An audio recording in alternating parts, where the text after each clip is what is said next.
Hi, Heather. Hey Miranda, how are you? I'm good. How are you? I'm so good. It's sunny here in Portland, which is rare in February, so I'm feeling great. Good. It's dark here in Berlin because it's nighttime. I So know. you guys will always get the tired version of me and the I nice know. fresh version of Heather. I'm actually so deeply grateful that you let us do this when it's my morning and your night, because remember the time we tried it when it was my night and your morning, and I was kind of a disaster because Yeah, no, I it get has to it. be so late. Yeah. And I get up at 5:30 and I often start working pretty closely after that. And so it's like I'm like on the 5:30 to 8:30 schedule these days. Yes. But that's how it Yes. goes when you live in another country from your business Although partner. I will say that I loved saying goodbye to your children before school that day. I That was know, adorable. right? It's cute. They're cute. So what's So new in tell me your what you're world? thinking about. Tell me what's going on in your world. Me first. I'm just happy to be in one place, sitting still. January was nuts for me. I don't know how we launched a podcast it was January when we actually did it, right? Or was it Yes, it February? was. Because I was so busy in January. I was in Switzerland with my pals in at Eversys. I was with you in New York. Then So I fun. was just at Kropster in Innsbruck, Austria, and teaching about coffee roasters on like their global events where their whole team was there. They're an incredible crew. So Yeah. all of that stuff was super fun and really enlightening, but like it's nice to sit still and to sleep Yeah, in my no bed. kidding. You probably Yeah. have a pocket full of receipts from all that travel too, Oh which my is always God, like that's too real. I was I'm just always like, on my way home from picking up my son today from school. I just reached into my coat pocket and was like, "Oh God, there's so many receipts in here." Back from the first trip, back from Switzerland. I'm always so So, grateful for work travel and the support and things like that. Well, now that we're entrepreneurs, we're supporting ourselves, but it's like, oh God, the expense report is gonna hurt for this one. I know. I know. I need to do it. Yeah, but Whatever. those are some awesome trips, and I just loved seeing Yeah, you in New York and going and drinking coffee at all those places. What a fun, amazing trip. I know. We were very lucky that we could do that. So, what about Yeah. you? What's new in your world? What's on your mind? Oh my gosh, so much good stuff. I just got my husband back from Switzerland, so I'm happy about that. All you world travelers need to sit still for a little bit. But I was going to tell you that Portland, yet again, made like best coffee city in the US, according to Travel and Leisure, which makes me Which is really where you happy live. because yeah, which is where I live. And we really need the love from all the publications because it seems like a lot of national publications have been liking ripping on Portland a little bit. And I'm like, okay, we got some good, something good about Portland again. But yeah, so I liked this stat I was going to tell you. So there's 28 coffee shops per 100,000 residents, which I thought was kind of cool. And Okay, so what's the normal? Is there an average in the United I don't know, States? but it said that so the research firm that put this out was called Clever, and Oh, they ranked some cities based on best coffee cities, probably on a number of criteria. Portland ranked 91, whereas like the average US city ranked at like 71.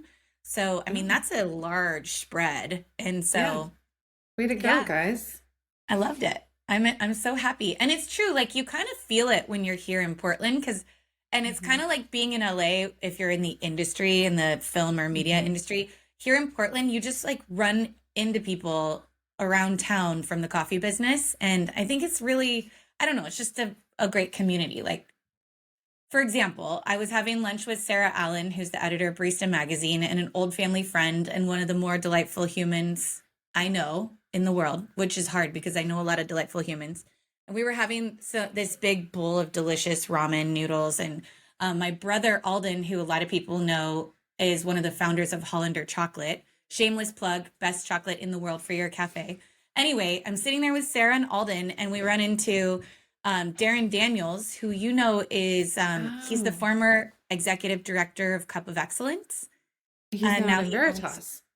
yeah, And now Yeah. he owns Rockaway Roasters in this tiny little amazing beach town that I'll take you to next time you're in Oregon.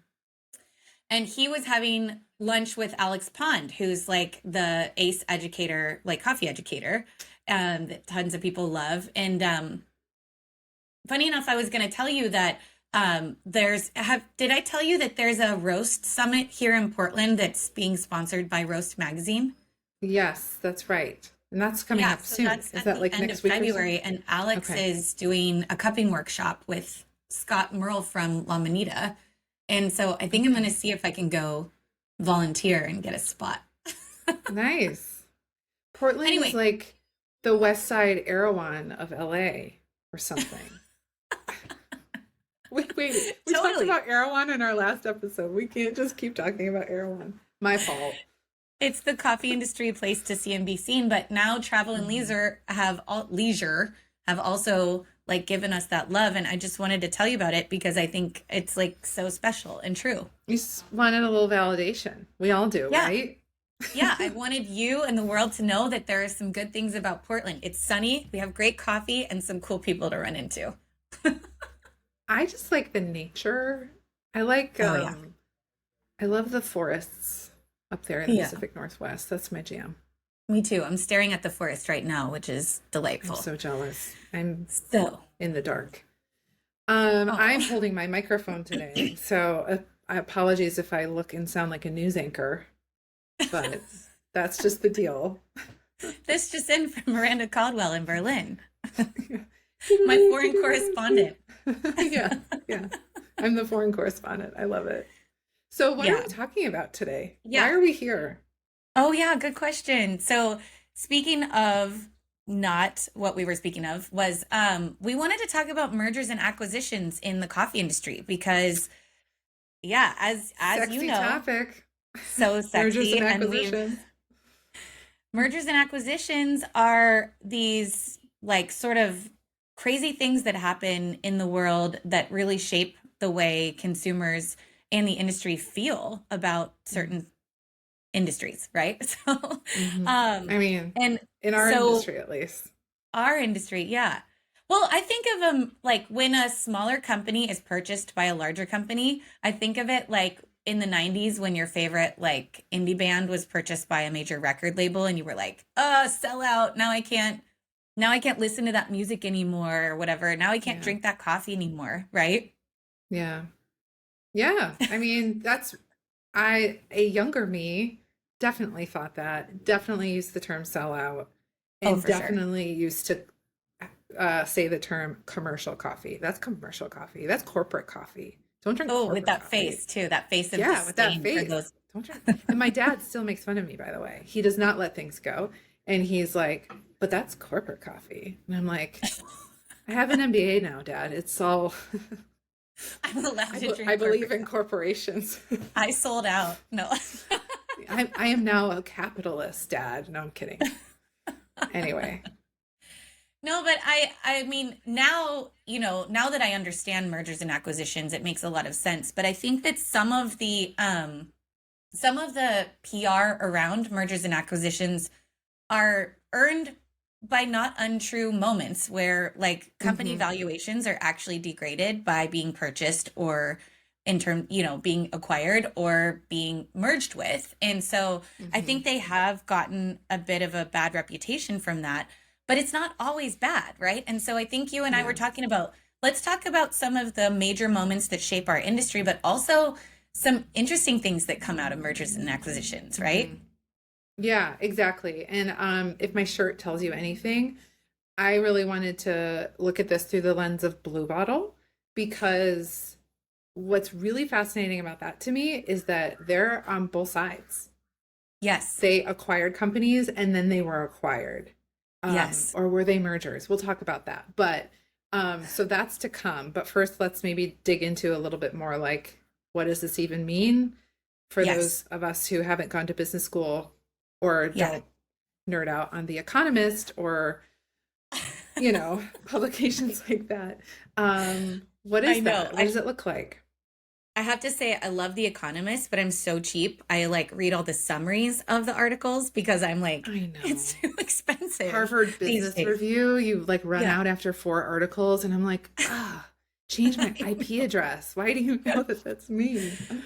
By the way, I have to comment on your Blue Bottle blue shirt. You are lovely in that blue color. So Thank that you. was I'm a trying to nice figure out, choice. TikTok and I are trying to figure out if I'm a winter or what my color. And are you on the side of TikTok yet that is all No, about color analysis? There's these no, I should be. gals on there who get all into it, and I'm like, shit, I think I'm a winter, and I don't want to be a winter. I am Trying to definitely figure it all out. summer. Everyone always Yeah, thinks I'm from Southern California, and I'm like, nope, you do nope. seem, you've got the vibe. I'm a moss head here in Portland. That's just what it is. So not the vibe. I Where's your know. like, I don't know. Yeah. Do you have a hacky sack? Oh, I did back in the day. I had a hacky I bet. sack. Trust me. So anyway, back to mergers and acquisitions because I know that's what Hmm. the people want to hear about. Yeah, not your hacky sack. So let's dig into like the difference between a merger and acquisition because I know that a lot of folks know this, but it's just helpful to have review. So merger usually happens when two companies decide to come together as one. It's a beautiful process. Mommy and daddy did, no, I'm just kidding. So the mergers are like, let's get together as one. Maybe they're one's a larger company and one's a smaller. Sometimes they're the same size. It's just when they have some strategic reason for aligning and becoming one company. Acquisitions are when one company buys the other one. And that's the one that Hmm. like usually makes the most headlines, it seems like. And it's usually because a larger company is buying a smaller company, like a golden goose that's laying golden eggs, because the larger company isn't nimble enough to go do that for themselves. And so they try Hmm. and buy it up and either be a part of it or find a competitive advantage or whatever. Hmm. So, if you're not asleep yet, I was going to tell you there's a couple kinds of mergers and acquisitions. So there's horizontal mergers and acquisitions, there's conglomerate mergers, and that those happen when two companies in unrelated industries merge. So like a coffee company and a tech company come together to form a robot coffee, right? Which Hmm. we've seen happen a few times. There's product extension mergers, there's market extension mergers. This one's actually interesting because this is when two companies that kind of do the same thing and have a similar product offering come together to essentially grow markets and expand geography. So one of the ones when I Hmm. was thinking about this that came to mind, an example that came to mind was when Nobby Soleil he was one of the owners of Gloria Jean's Coffee. He sold Gloria Jean's in 2014 for 1 million, what was it?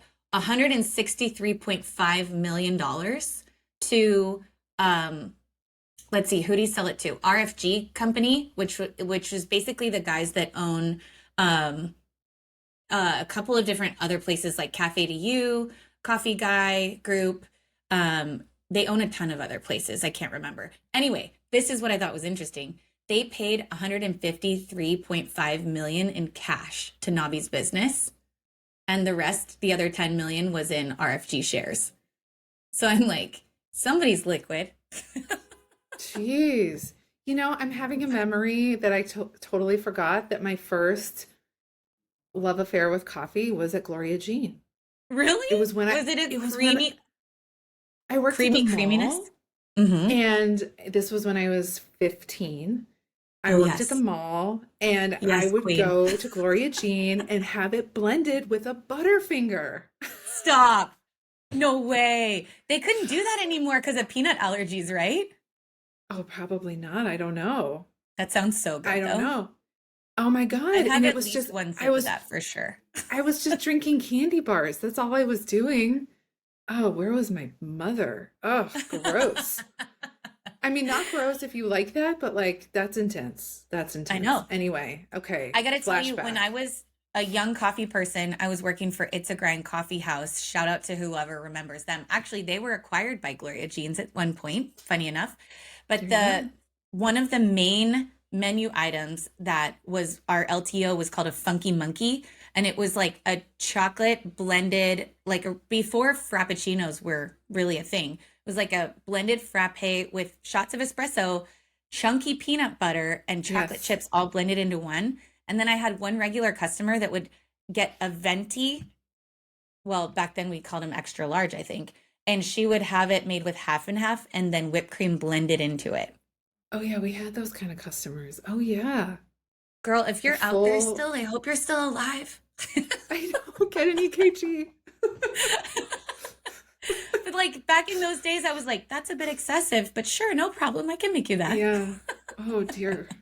I was I get if Okay, back to maybe that's mergers our and meal. acquisitions. So anyway, Yeah. vertical acquisitions are the ones you're going to talk about a little bit today in relation to Blue Hmm. Bottle. Yeah. And a lot of people know this as like vertical integration, etc. But It's a also way to before, achieve it's a way to achieve vertical integration really quickly, right? Is buy there you the go. capability, purchase the capability, purchase the, Yes. and like you said, of, wanting to go to a new market overseas, just purchase the capability to do that, right? Yes. Much Yes. easier. Totally. Hmm. Yeah. Thank you for unpacking that. That's totally exactly right. Um, Anyway, I wanted to really quick before you dive into Blue Bottle, just mention a couple other really famous mergers and acquisitions that a lot of people probably know.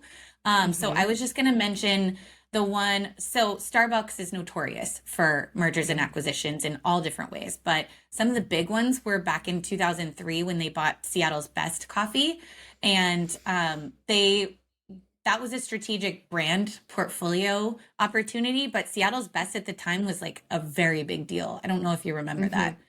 Oh yeah, my And dad then used to buy later, their coffee. Hmm. totally, yeah. Yeah. Um, Later on, Nestle then bought Starbucks packaged goods in 2018. So it's like all these major famous mergers and acquisitions happening. And funny enough, that's how we got a bunch of Starbucks, not a bunch, we got a couple of it Starbucks execs at Stumptown was because Hmm. they were like running away from the Nestle deal in one way or another. But I'm sure that was a great move. And then the other famous one to kind of, it would be in remiss not to mention is obviously JAB Holdings. And, they not only bought Green Mountain, which was like Keurig Green Mountain was a huge purchase, but then they Hmm. bought Caribou Coffee and Pete's Coffee, who went on to buy Stumptown and Intelligentsia. And so those were some major acquisitions in our business.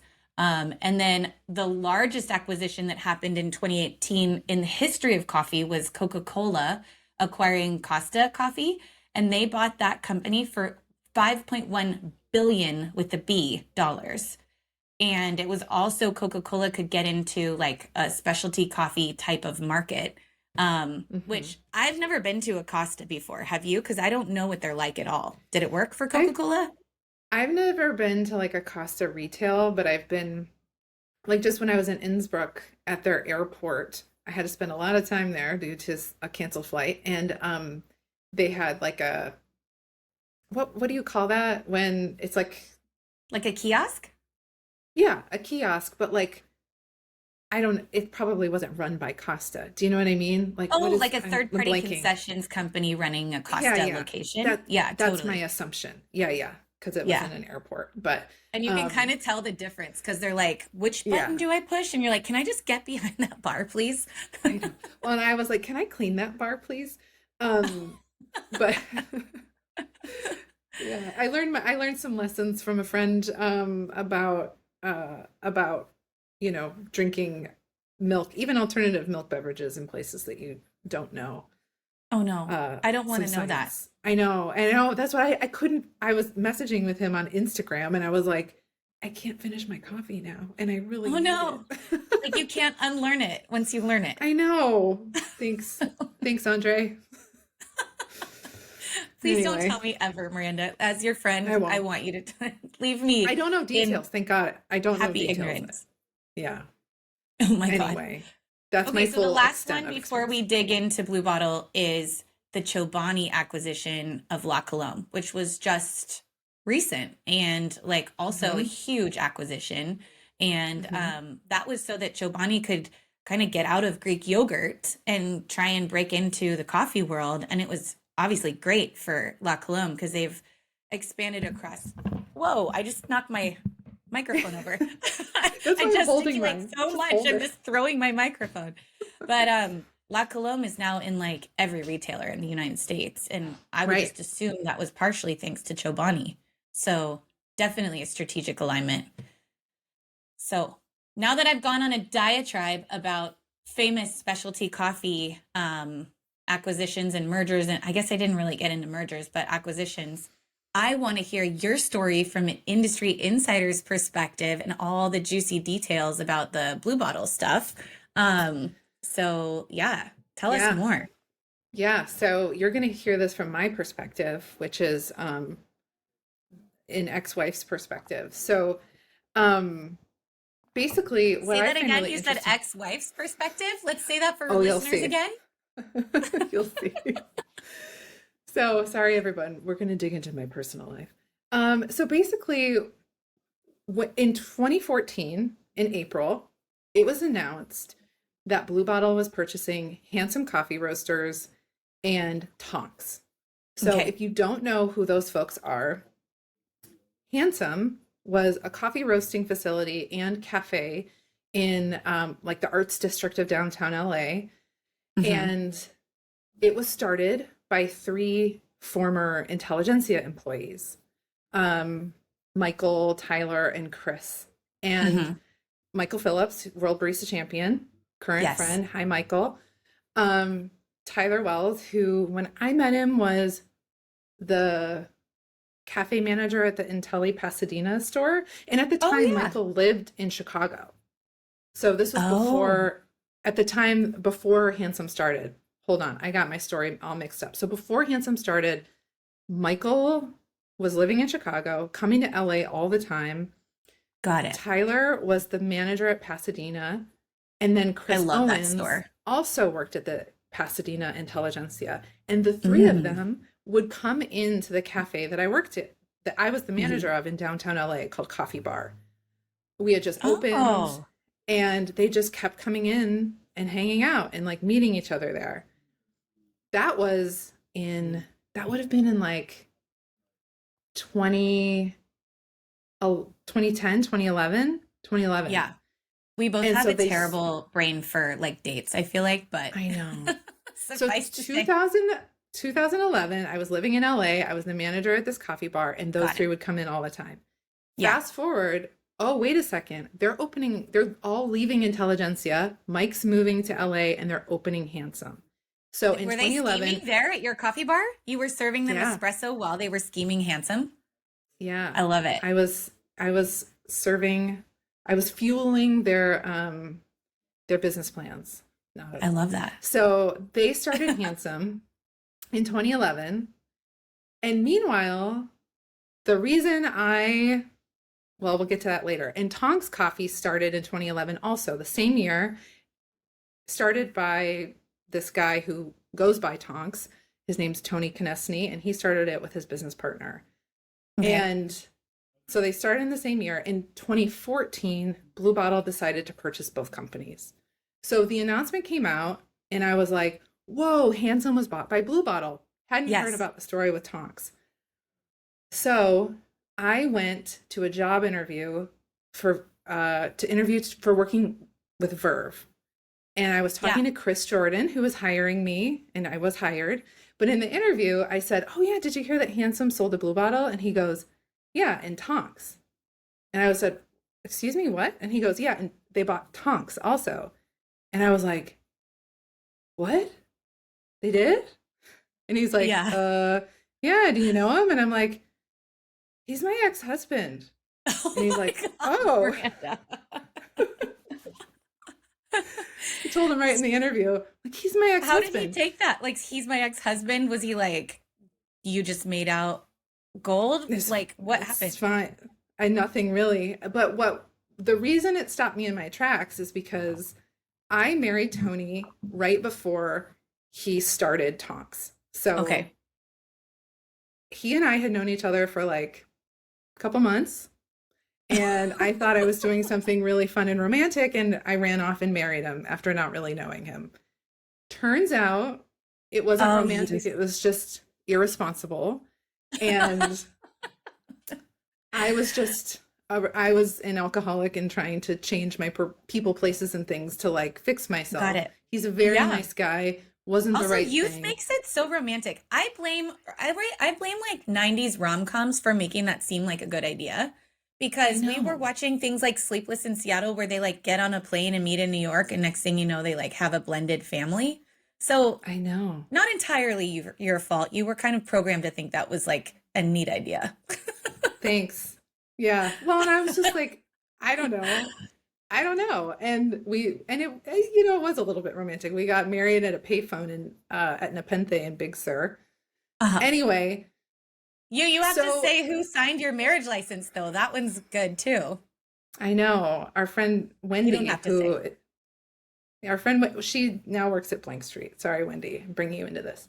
Um, anyway, Hi, Wendy. We didn't meet, but now you're part of the podcast.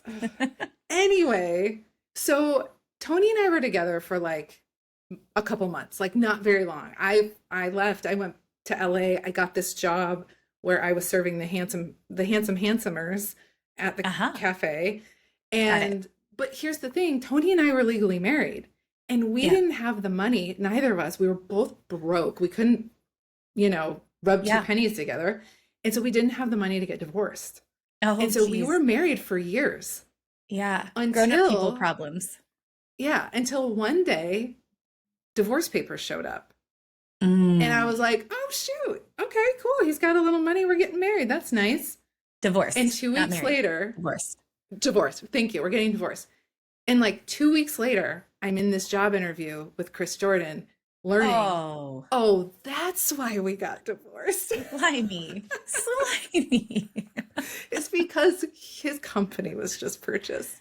Right. Not slimy, totally smart. I get it. Okay, so He's are we? No, he's it's not slimy. You're right. It was smart. Also, my question is for you. Do you think your divorce was funded by Blue Bottle Coffee? yeah, I do. I do. Good question. Amazing. Yeah. Well, you know what? Here, I have to say, Tony is a fantastic human. I'm glad to know him. I'm glad we are still connected. And in Yes. fact, we're even working on something together, it turns out, before SCA with Jeff Watts. So Tony, hopefully if I we'll meet you, I get did to not see each mean you're other. slimy. I think you're great. He's I'm not. sorry. Come on, he's dealing with a woman who married him after only a few weeks. I mean, like know your audience, right? Yes. So anyway, that is my perspective on all of this is one as like in the middle but not at all involved. So in 2014 they both sold to Blue Bottle. And so what was Okay. Tonks? So Tonks was a subscription service, like a coffee Okay. subscription service. Early days of And coffee subscription. yeah, exactly. And what one thing that Tony is really good at is like knowing a lot of internet people, knowing a lot of really smart people. He himself is very smart and figuring out like how to do this thing really smartly. And Okay. that was clearly recognized by Blue Bottle, right? Like Blue Nice. Bottle wanted those capabilities of this Hmm. e-commerce business. Yeah. And so what were they looking for from Handsome? Well, Blue Bottle wanted to move to LA. And so they were purchasing the capability of a roastery and a cafe, like Yeah. done, right? Amazing. And so what I found really interesting, well, first of all, I don't think it's been disclosed anywhere, the purchase price for these companies. But what we do know is that before they acquired these companies, Blue Bottle raised $25.75 million. Okay. So you have to know like a chunk of that went towards these businesses, right? Right. They For also sure. announced plans to start a roastery in Tokyo. So they were doing a lot of expansion at the time. Yeah. So if you are rapidly expanding, you need to rapidly buy capability, right? And that's Yeah. basically what they did. Okay. And so when you look at like all of the news articles that came out at the time, it's very much Uh-huh. like the whole thing was positioned as if it was a merger. So Interesting. I thought so too, excuse me. So it was like, oh, we're just taking on Handsome and we're taking on Tonks. And even the Tonks people were saying, this is more like a merger. We're creating a business unit inside of Blue Bottle. Okay. And we're going to Why do you maintain think our they name were and all everything. talking about it in that way? Why do you think they My, went that direction? You're not sure? it's I a good also, question. I think it's to soften the industry blow. oh, I see. Yeah, because people can be really tricky with the whole like you sold out kind of thing, right? Exactly. Got And it. Yeah. so here's the funny thing. So in April, the acquisitions were announced. Well, the mergers, right? Saying that, oh, we were going to, you know, basically just come together. After 3 months, Handsome became a Blue Bottle. And Okay. after I remember five that. months, yep, and after 5 months, the Tonks brand was retired. So, Wow. yeah, so it wasn't at all a merger. These were No. acquisitions for Yeah. capability. And my guess is that Blue Bottle knew all along what they were doing. They were Yeah. building value in their company. So, Yeah. in order to be able to sell, you have to have something people want, which is, Mhm. you know, an e-commerce system with all the back end or the roasting facility, or you have to be valuable enough to bring on as an asset, right? To Hmm. build up the Right. value of my company.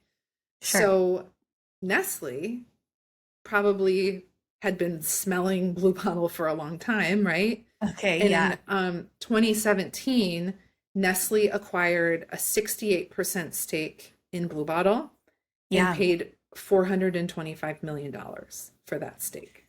Which I remember that because I was like 425 million, and I was just like, Hmm. that's an insane number. But now we hear numbers, I mean, not like that all the time, but we hear big numbers now pretty Yeah. often. But it blew my mind when Blue Bottle was purchased by Nestle for sure. Yeah. And I think it blew a lot of people's minds, but when you look back in hindsight, you can start to see these breadcrumbs, right? Like, Right. oh, right. They were rapidly expanding. They were purchasing these capabilities. Their retail growth strategy was like gangbusters, right? They Yeah, were like, I lived in LA. They were just popping up new stores in LA all totally. the time and closing them just as quickly and being like, okay, that Yeah. didn't work, pull it. Like Yeah. that shows a level of maturity, like Yeah. from a business perspective of like, oh, we see the writing on the wall, we got to cut it because we can't afford to leak value Totally. because we want to be acquired by the big guys. So Who was not oh, I'm sorry, go ahead. Oh, I just had a question for you. Who was like running those things at that time? Do you know? Like who was making those decisions for Blue Bottle at that time? Do you know? Which decisions? Like just in general? Like the acquisitions of different places and the closure of stores and the opening of stores. Do we know who was in their C-suite at the time? I don't. I don't know. I mean, James Freeman, I think has stayed. I mean, he stayed involved as a founder. I can't remember who their CEO was through this. I should probably know Okay. that, but I don't. I've actually never been a person like I think because I was more an LA coffee person than like a Bay Yeah. Area coffee person. I don't feel like I could probably tell you all the dirt about intelligentsia, but Yeah. Yeah. but like Blue Yeah. Bottle is like just a little bit of more of a black box for me. Yeah, I But agree. I remember that too. Because but if you I was in LA at the same time. And funny right. enough, I was working for Wolfgang Klinker at the brand new LA Stumptown roasting facility.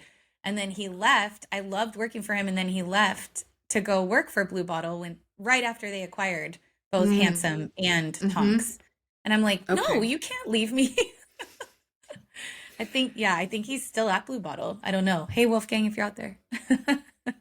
Well, and there was a lot of like in LA at the time, there was a lot of sort of speculation and there were some deals going on with Blue Bottle and like Tartine and all this stuff Yes. about like what's going to happen. And I think a lot of that stuff fell through. But when you stay close to kind of bigger businesses, there's a lot of Hmm. that swirling around. Like Yep. I worked at a multinational corporation called Steelcase that makes office furniture. I mean, they have an entire department that's mergers and acquisitions. Like it's a Yeah. constant effort that they have. There's a brand here in Europe that they bought when I was there called Bolia. Bolia? I don't know, it's beautiful stuff, but just always trying to, even if it's, so that's actually a good example. So Steelcase is a very, I don't know, kind of rigid, but like super high quality, highly engineered office furniture company. But Bolia is a high design, beautiful Scandinavian style furniture company. Mm, And lovely. so that I think is actually a really good illustration of what Nestle did with Blue Bottle.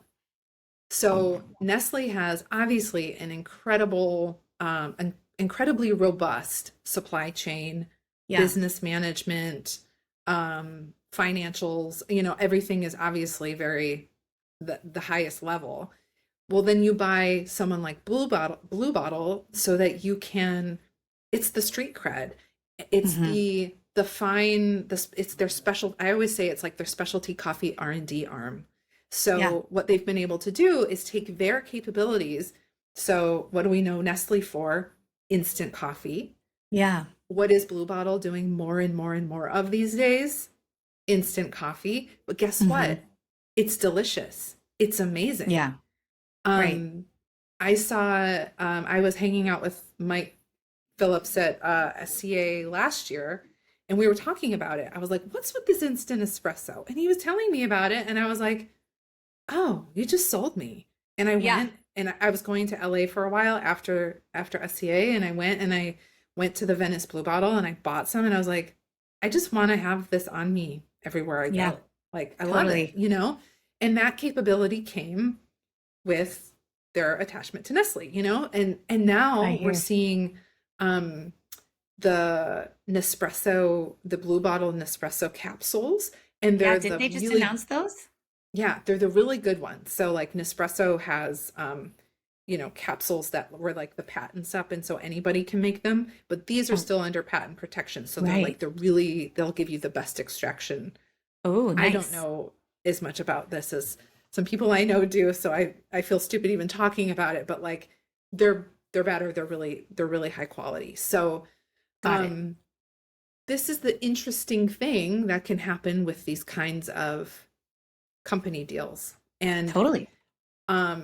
I guess it depends what side of the coin you're on, whether or not you like it. But Hmm. I bet you whoever has the right Nespresso machine at home and really truly wants to have high quality coffee is super stoked that they get to Yeah. put Blue Bottle capsules in their machine. Oh, So, yeah. That's um, amazing. yeah, that's like extremely high level, but that's the gist. And sorry, we went way too deep into my personal life. But That was partially at my encouragement. So I, well, um, I feel like I can't talk about it without being honest. It's like my um yes. I should say I have been sober for 9.5 years. And so um it's that part of me of like, I have to be open and honest about everything. So if I'm gonna talk about Blue Bottle and even mention Tonks, I have Yeah, to for say that sure. Tony's my ex-husband. Oh, I love it. I love it. You know, one of the things that just going back to Blue Bottle's instant coffees, I think that alone could be there's a couple of topics in this podcast that we could definitely delve into more, but that alone could be an interesting one to talk about because I think that with Blue Bottle's specialty coffee mixed with Nestle's instant coffee capabilities, we definitely have a moment of innovation where consumers today are looking for more instant gratification and convenient Hmm. type of formats for coffee. And Blue Bottle is now arriving with specialty coffee in a format that you can take on the go, have consistent quality coffees, and Nestle's making that possible for them. And I think that it will personally push the industry to come up with like what they have now, which is like origin led instant coffees and espresso led Mm, instant coffees and like all these things that are kind of like pushing the innovation envelope on what it means to be instant coffee. It's not just low quality crap coffee right. anymore. It's now something that even consumers of specialty coffee want to drink, right? Yeah, it's something I'm really interested in because I've talked about this a lot recently. Like, I am terrified of brewing super duper duper micro lot, super high quality coffee I because am I don't want to too. I screw like it save up. them I'm until like, they're old because I'm yeah, scared I'm going to do it wrong. yes, and which is why I think it's brilliant that Blue Bottle. This is starting to sound like a Blue Bottle commercial. This is not, but Not like sponsored by Blue Bottle. not sponsored or Nestle. Um, Right. but I think that them doing like they did some coffees from Yemen, so it's like Yeah. that are, you know, really high quality special lots of coffee, and I'm like, yeah, that I'll buy that. I'll drink that Yeah, because all I have to do is add hot water. Actually, you can even just add cold water if you're into that. But really. do you know what I mean? Like Yeah. that's okay. Sign me up for that because the quality reduction that you get from the instant, in my mind, is safer Yeah. than the quality reduction you could get from like brewing that stuff wrong or like Yeah. your grinder having a bad day. Maybe. Yeah. Maybe. I don't know. I want to do, and now I want to go do like sort of a tasting with like an origin in the instant format and then an origin like fresh ground Yeah. roasted and see like Wouldn't that be what fun? really the difference is. But what we do know is that there's a lot of cup tasters and quality assurance people that are doing some of that work already for us because they're Yeah. funded to go do that. So I would imagine that they're putting out a product that they're proud of. One would Right. hope anyway. Yeah. Friend of the Coffee So, MBA, Carly Green is she was on part of that team to launch the instant at Blue Bottle and she also worked at Cometeer. So yeah. she's definitely a QC instant QC gal. Yeah. And so we know somebody who's been a part of that QA/QC process, and we know Hmm. that she's not putting out products she's not probably proud of. Yeah. So, Yeah. yeah, well, I feel like we've definitely dug into M&A in this podcast. I feel like we could also unpack all of those Starbucks acquisitions. We could unpack all of those JAB acquisitions. But we thought it was fun to just talk about Blue Bottle because that was also just such a huge part of our specialty coffee lineage, and Hmm. heritage of having our specialty coffee, like one of our own purchased out by a large company. I feel like that was the first time I personally felt like, oh my God, they're in my living room, Hmm. Like, Hmm. Did that so happen before or after the JAB stuff? long before. So Stumptown had been sold to TSG, which was a private equity. We didn't even get into like private equity versus like public mergers and acquisitions, but Hmm. um that TSG deal had happened already. But for me, that felt different than having like Nestle come in. You know what I Oh, it mean? is. Yeah, because Yeah. a private equity firm doesn't have coffee capability Yeah. and the history that Nestle has, you know? Yeah, totally. Yeah. Totally. I think ultimately, though, Miranda, this could be pretty good for our industry as long as it continues to help us grow our audience, grow our revenue capabilities.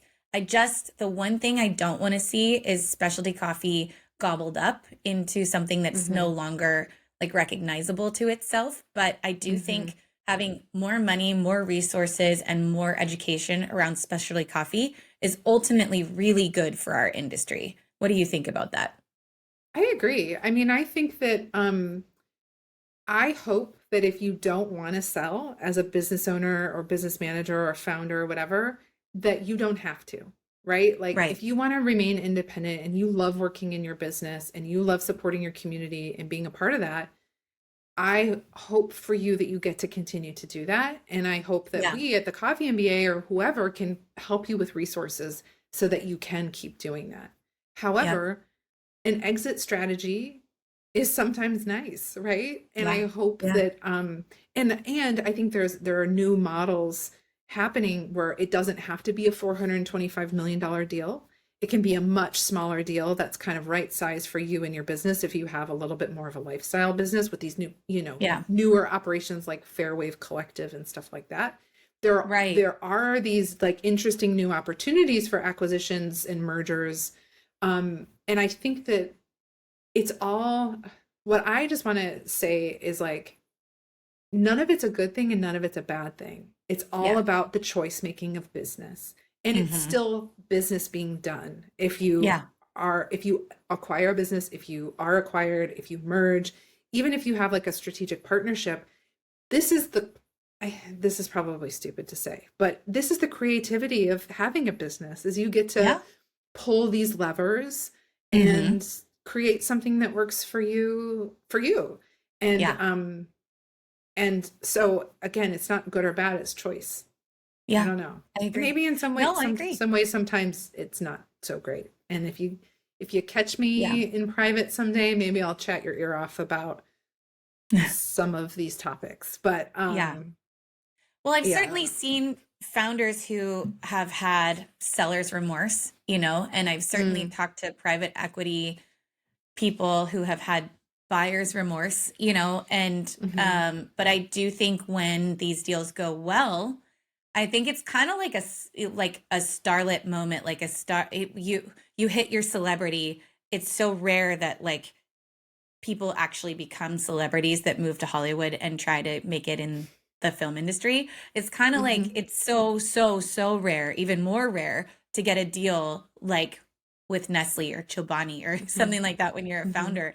And so I do think it's great that you bring up that there's opportunities for smaller deals. You don't have to sell if you don't want to. You can work with the Coffee MBA, for example, and get get some of those business skills and things like that. But yeah, I mean, your exit doesn't have to be a sale. There's a lot of other opportunities, right? And so hmm I'm glad you bring that up. But when I bring up the buyers and sellers remorse, that's not always the case either. hmm There are lots of great deals. I think we just have negativity bias, and there's oftentimes we talk about things if they went wrong more than we talk about things Yeah. if they went right. Yeah, I know. And I was thinking about that and I was like, I mean, I'm in touch with Tony a little bit here and there, but like we don't, talk. But I was thinking like, how does he feel on this side of it, Yeah. right? You know, Let's and ask that him would at be, SCA. I know, I'm going to now. Yes. When I introduce him to you, Yeah. we will ask him. And I apologize to him in person for the things I said. I think too, I think if people want to hear more about, Tony's reaction or what it's like to sell your business, like they should write us a note. You can always write us through the Hmm coffeemba.co or any other way. But we love feedback in this group more than anything. Miranda, you and I are like feedback hoarders. And Yeah, dude. so anything you guys want to tell us about M&A or about exit strategies, or if you want to hear more about founder reactions to their sales or their merger and acquisition experience, we can come at you with more of that. Yeah. Yeah, Please let us know. yeah, Let the conversation continue. for sure.